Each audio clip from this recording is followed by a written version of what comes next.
والسلام على سيد الأنبياء والمرسلين وعلى آله وصحبه أجمعين، أما بعد. قال الله تعالى: ومن يعظم شعائر الله فإنها من تقوى القلوب. Ndugu zangu katika dini, naihusia nafsi yangu na kuwahusia juu ya kumwogopa Allah subhanahu wa ta'ala. Kwa hakika ni furaha kubwa kwa Mola subhanahu wa ta'ala kutubakisha tukiwa hai, tukiwa wazima katika mwezi huu wa Dhulhijja, na tukiwa katika mwaka huu 1446, na tukiwa twakaribia kumaliza mwaka huu. Allah subhanahu wa ta'ala ni muweza, kwa hikma yake, kwa uadilifu wake, ndio ametuacha mimi na wewe. Wako ndugu zetu wametangulia, walitamani pengine wafikwe na mwezi huu, wamalize mwaka huu, lakini Allah subhanahu wa ta'ala amewachukua. Hata mimi na wewe kwa masiku tuliobakisha kukabili mwaka mpya, hatujui kama tutafika. Kwa hivyo mada yangu leo itagusia kaifa nastaqbilu al-aam al-hijri al-jadid. Vipi tutaupokea mwezi wa hijri, mwaka wa hijri mpya unaokuja, mwaka mpya unaokuja wa Kiislamu ambao utaanzia katika Muharram. Je, tutajiandaa vipi kuupokea?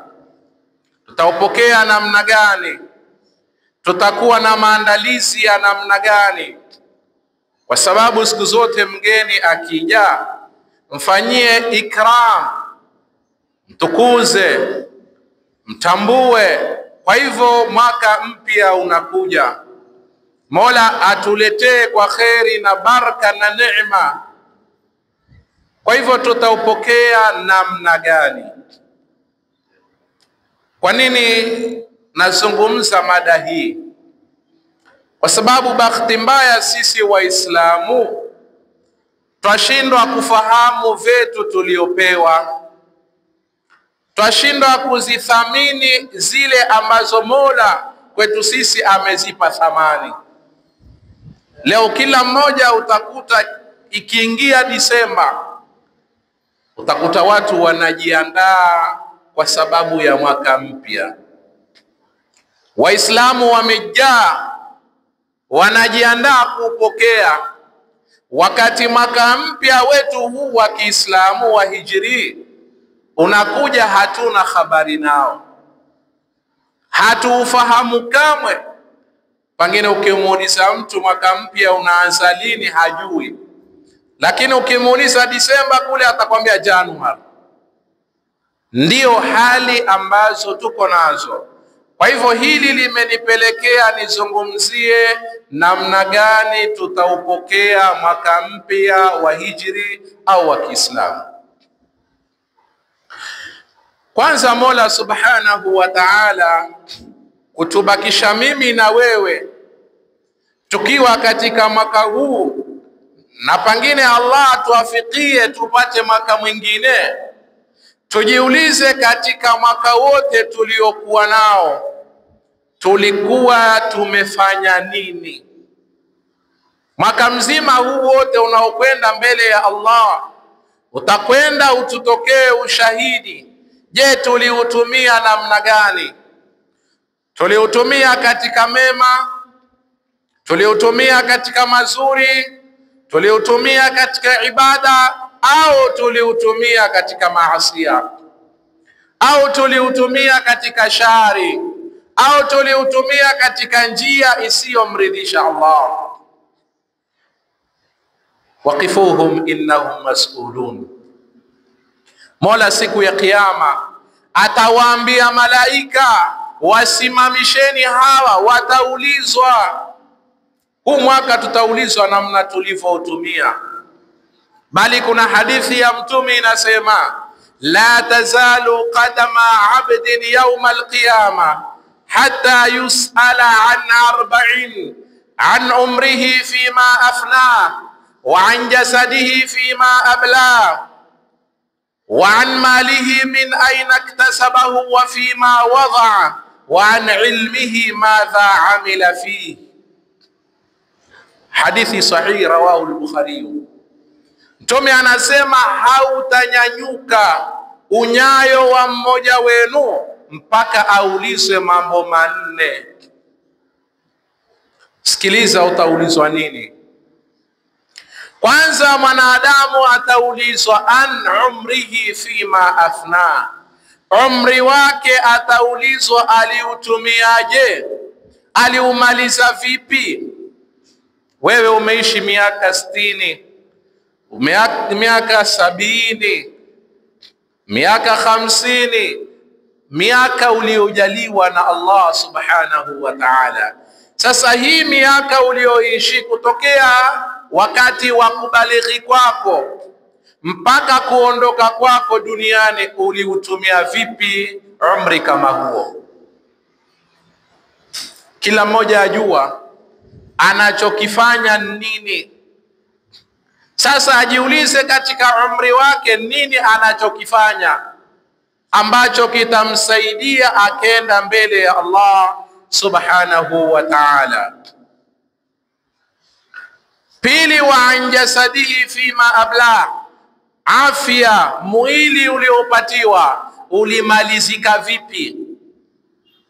Mungu alikupa nguvu, akili mzuri, mashallah, kila mmoja anakuona uko vizuri, umewanda. Je, mwili wako uliutumia vipi? Uliutumia kwenye ibada, uliutumia katika taa, au uliutumia katika maasi? Kwa kuwa wewe ni kijana, kwa kuwa wewe una nguvu, basi wadhulumu. Kwa kuwa wewe una nguvu, basi unazitumia nguvu zako vibaya. Utakwenda kuulizwa mbele ya Allah subhanahu wa ta'ala.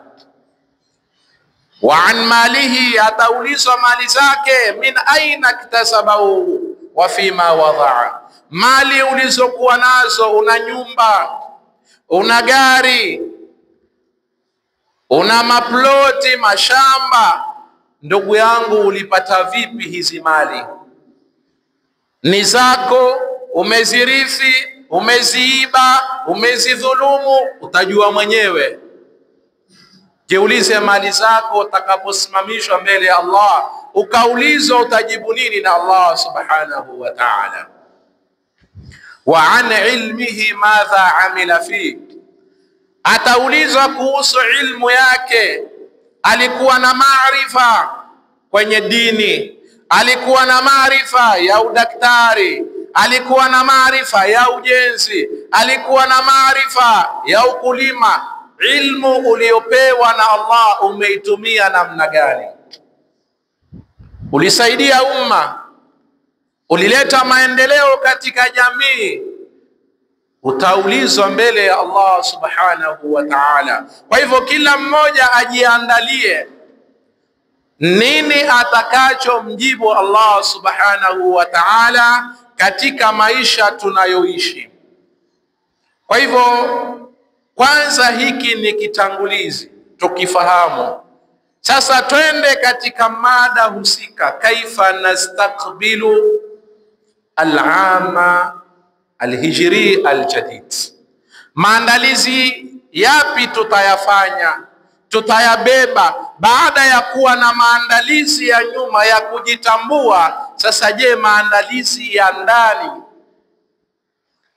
twatakiwa tuwe nayo na tuyabebe ni yapi? Sema kweli yapo mengi sana, lakini tutajaribu kuzungumza mambo 6. Allah atuwafikie.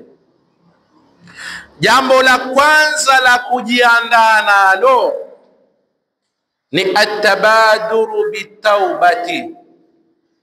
At-tabaduru bit-taubati ni kupatiliza na kufanya haraka kutubia kwa Allah subhanahu wa ta'ala.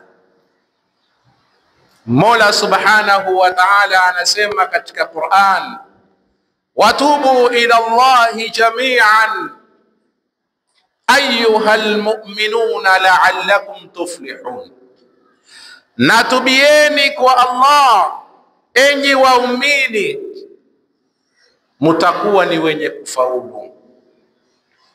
Ndugu zangu, ni maisha tunayoishi ni maisha ambayo ni madogo sana, ni maisha ambayo kwamba yana udanganyifu sana.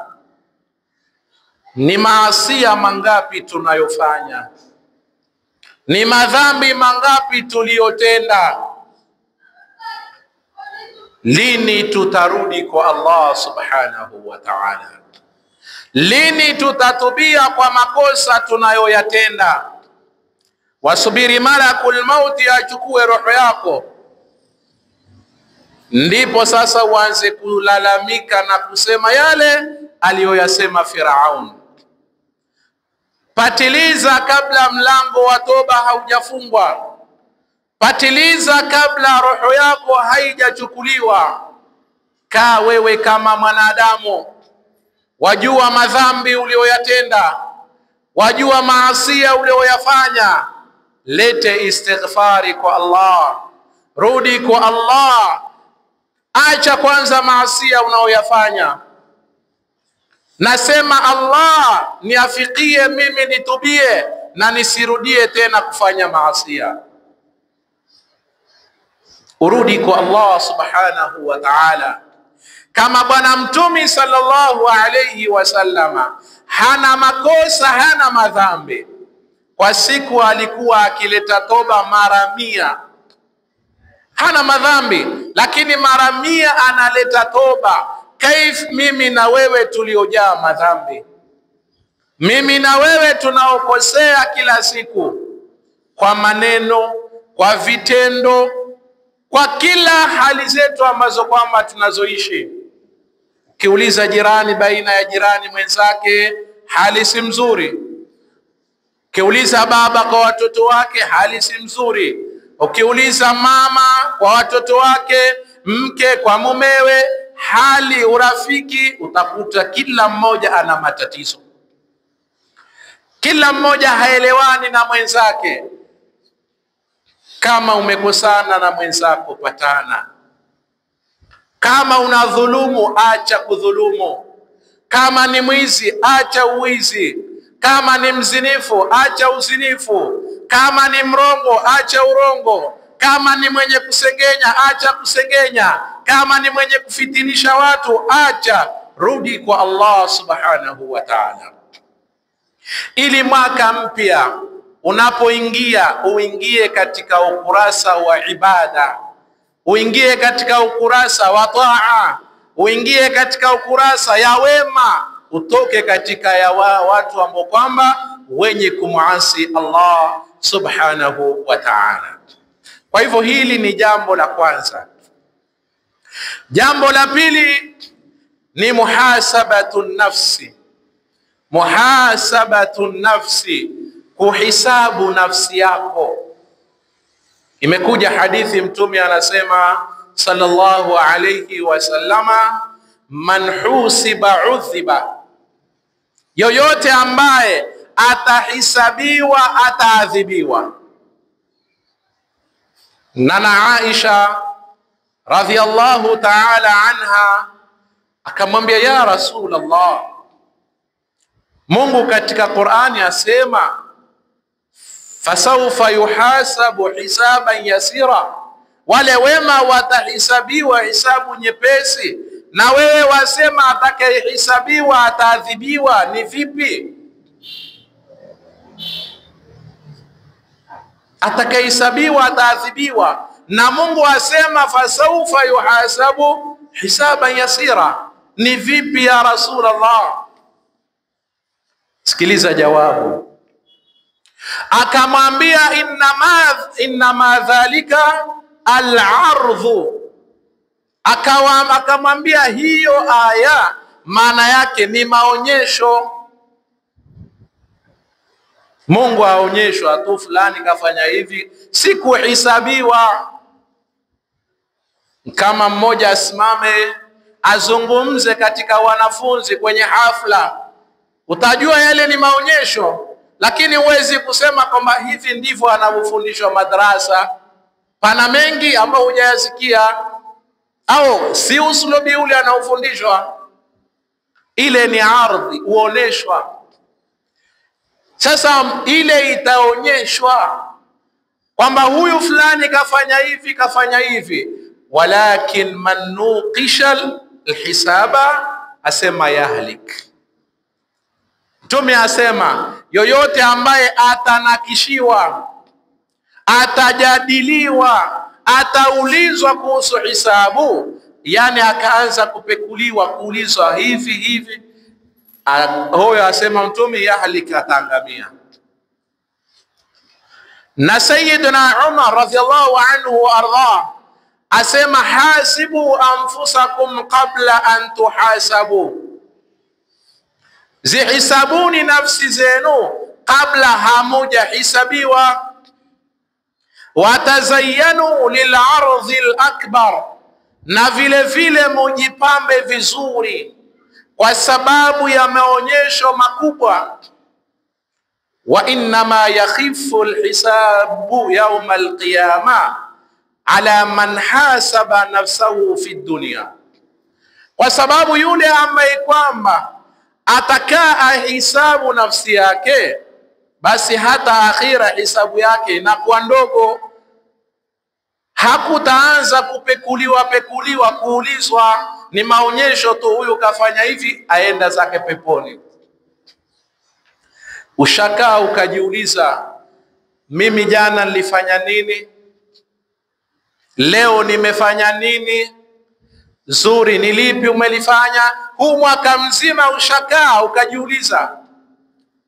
Leo watu wa dunia, tajiri yoyote akifikiwa mwisho wa mwaka anaangalia hisabu yake. Nilifanya biashara siku fulani, biashara fulani nikapata faida kiasi fulani, hasara mwaka mwingine anajitengeza vizuri zaidi ili awe na matokeo mazuri zaidi, apate faida nyingi zaidi. Kwa hivyo mimi na wewe tukae tuitizame nafsi yetu, balil insanu ala nafsihi basira. Kila mmoja anaijua nafsi yake ilivyo. Jitizame kuanzia Muharram mwaka uliopita mpaka mwaka huu ambao tuko Dhulhijja, mwezi wa mwisho tumaliza mwaka, ulifanya nini? Angalia, jiwekee kalenda. Kama mwaka huu umekupita, mwakani jiwekee kalenda. Sema leo kuanzia Ijumaa mosi mpaka Ijumaa nitafanya hivi, nitafanya hivi, nitafanya hivi. Kwa nini mambo ya dunia twajipanga, lakini mambo ya akhira hatujipangi? Kila mmoja katika mambo ya dunia ameshajipangia, ajua kuanzia Jumatatu mpaka Ijumaa mimi na kazi zangu za kufanya. Ijumaa mosi, Jumapili nitapumzika, nitafanya hivi, nitakwenda huku. Amejiwekea, amejipangia. Kwa nini mambo ya akhira hatujipange? Sema inshallah alfajiri nikiinuka mimi nitakwenda nifanye, usiku nitaanza swali tahajjud, alfajiri kabla ya sala ni swali sunnatu qabliya, baada ya sala nisome Qur'ani, baada ya Qur'ani nilete adhkari. Jipangie kiasi ambacho ukianza kujiuliza utapata jawabu rahisi. Mwezi huu nilifanya kadhaa kadhaa kadhaa, lipunguza kidogo, acha niongeze.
subhanahu wa ta'ala.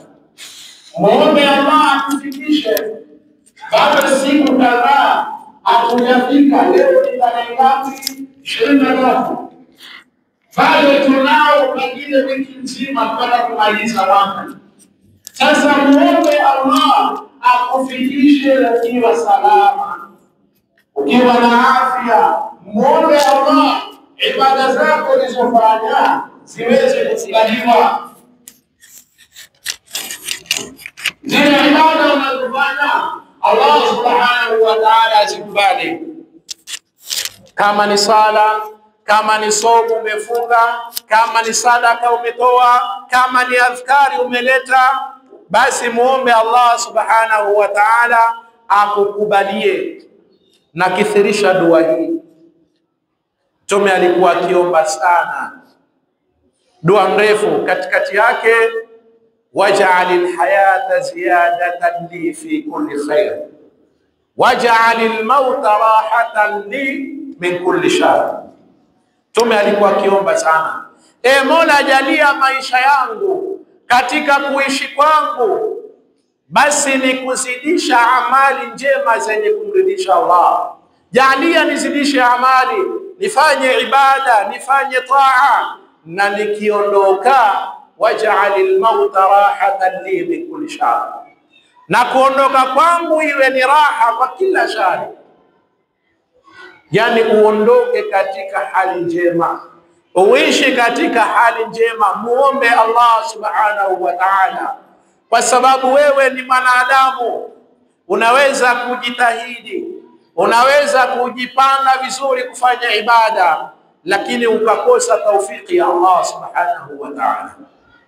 Kwa hivyo muombe Allah akupe taufiki, udumu katika taa, udumu katika ibada, udumu katika yale yenye kumridhisha Allah subhanahu wa ta'ala.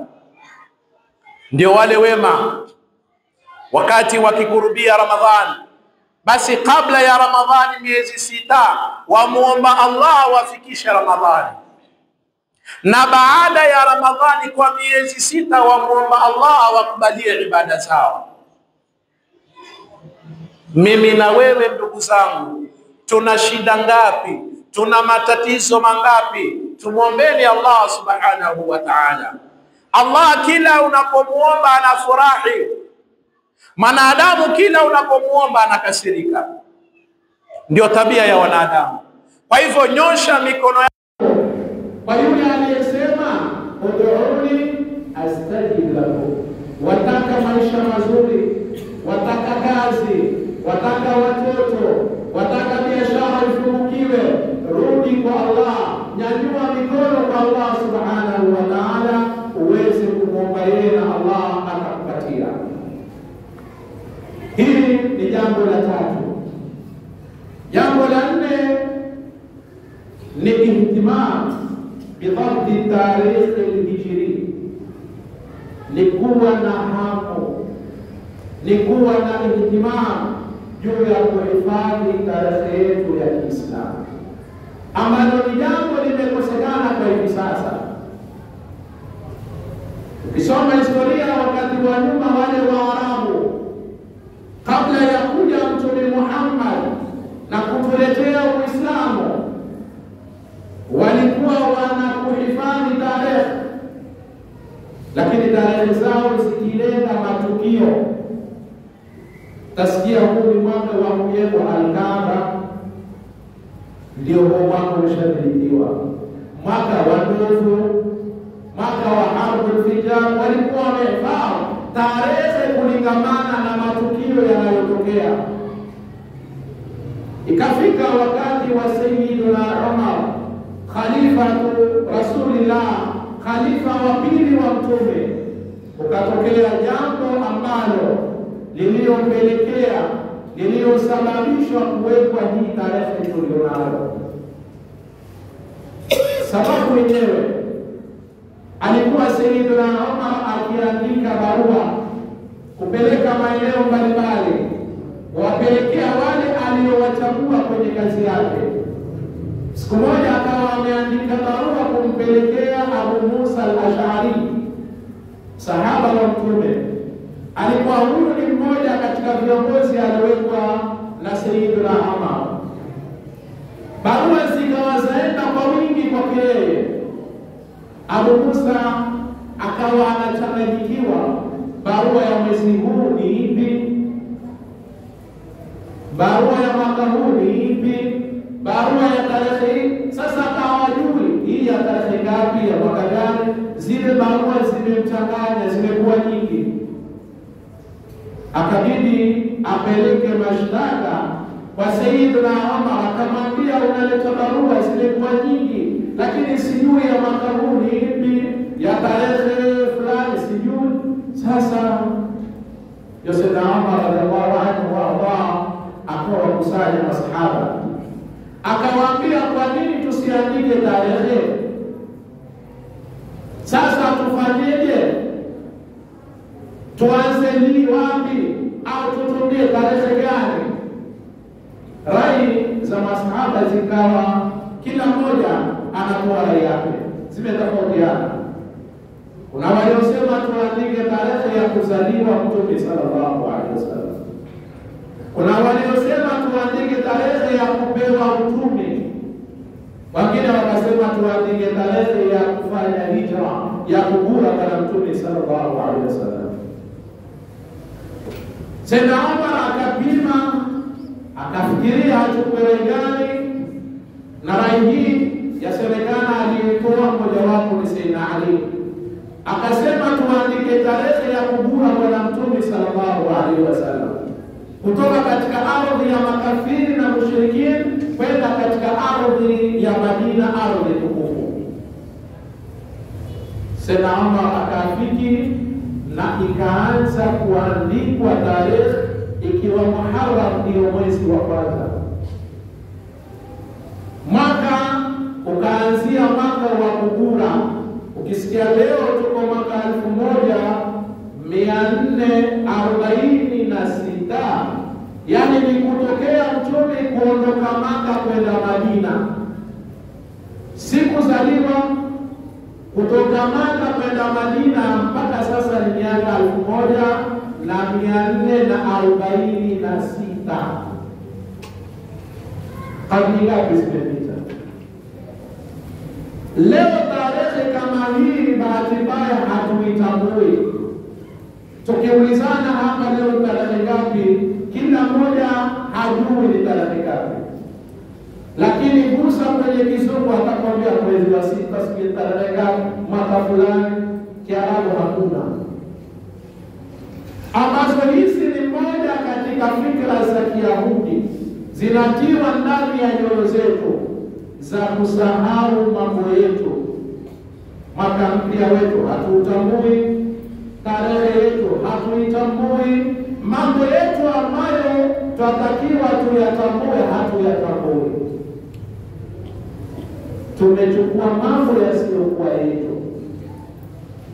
Kwa hivyo lazima tuwe na ihtimamu ya kuzitambua tarehe zetu za Kiislamu, ya kuzihifadhi tarehe zetu za Kiislamu,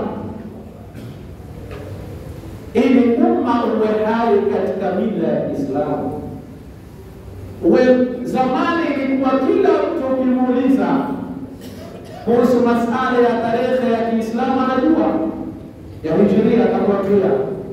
Hata miaka ukiangalia zamani, hata watu wakiandika miaka walikuwa hawaandiki haya miaka ya miladia.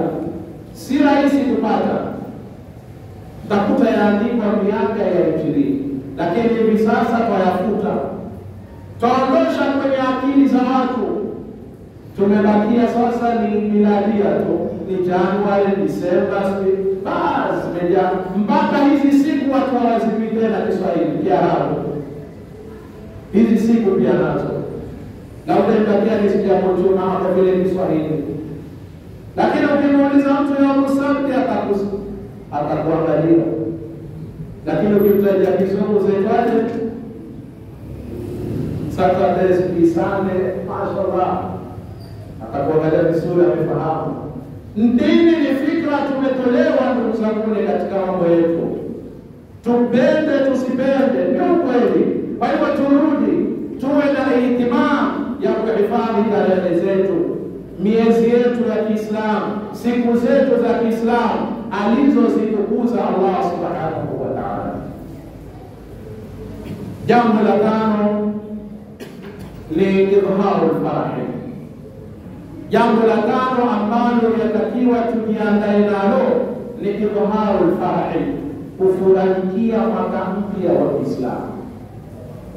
Mungu amekuweka hai, Mungu amekupa afya. Kwa hivyo andaa ama kuwa ni mwenye kufurahikia mwaka mpya aliyokubakisha wewe Allah. Furahika kwa Allah amekupa afya. Furahika Allah kwa amekufikisha katika mwaka mpya.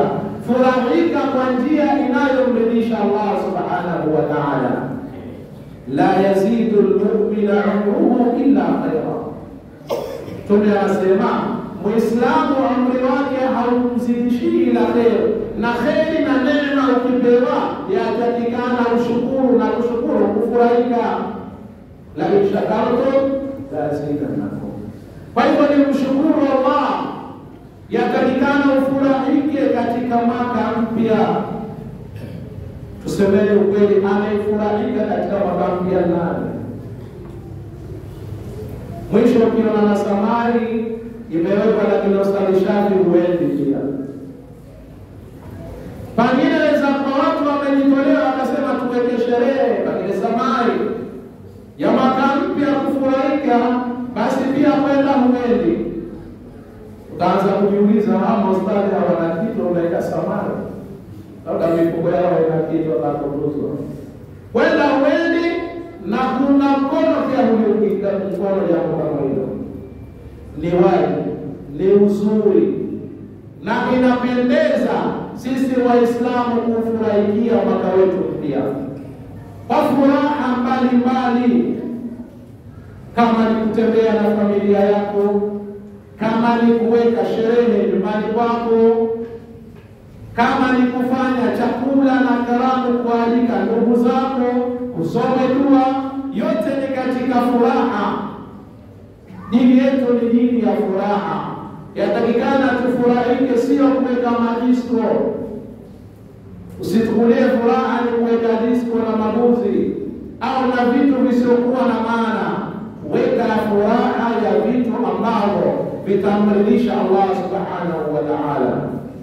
Anashidi zipo, qasaid zipo, samai zipo, na vitu ambavyo vyenye kufurahisha, na ndani yake ukapata radhi ya Allah subhanahu wa ta'ala, ndani yake ukapata thawabu kwa kile unachokifanya.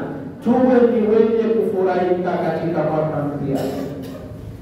Wakati unaingia, tujiandae vizuri, tupokee vizuri kwa njia nzuri, na tufurahike kwa namna ambayo itamridhisha Allah subhanahu wa ta'ala, kwa namna ambayo kwamba itakufanya sisi tuwe kitu kimoja, itatuonesha sisi kwamba tumetambua mwaka mpya. Sehemu nyingine watu wanafanya machezo mbalimbali, watu wanafanya zafa, watu wanafanya qasaid mbalimbali na samai. Yote ni kuweka umma pamoja ili tuweze kutambua mwaka wetu mpya. Tusingoje mwaka ule wa Disemba bana, wa Januari. Huu ni mwaka wetu, tuweni na hera, tutambue. Waman yu'azzim sha'air Allah fa innaha min taqwa al-qulub. Kama kweli utakakuwa ni katika taqwa al-qulub, ni kutambua tandafu za Allah, na moja ni katika mwaka mpya. Mwisho nikimalizia, ya sita ni al-ikthar min as-siyam. Al-ikthar min as-siyam, kufanya wingi kufunga. Mwaka mpya ukiingia, ambapo unaanza na Muharram, basi tuwe ni wenye kufunga. Na kufunga hata sasa tunaweza kuanza hizi siku tulizo nazo, Jumatatu, Alhamisi, na tukaunganisha na Muharram. Imekuja hadithi inasema, wa afdalu siyami ba'da Ramadhan siyamu shahrillahi al-muharram, na saumu bora baada ya Ramadhani ni saumu ya mwezi wa Muharram. Kwa hiyo tufanyeni hima, mwezi ukiingia tufungeni, japo zile siku 10 za mwanzo. Na ndani ya siku 10 zile kuna siku inaitwa Ashura, siku ambayo ni bora, siku ambayo ni tukufu. Mtume anasema yoyote atakayefunga siku ya Ashura basi anasamehewa makosa ya mwaka mzima. Kwa hivyo tupatilize kufunga na kufanya ibada na kufanya kheri zenye kumridhisha Allah mpaka hapa litakoma. Tumuombe Mwenyezi Mungu atujalie min alladhina yastami'una alqawla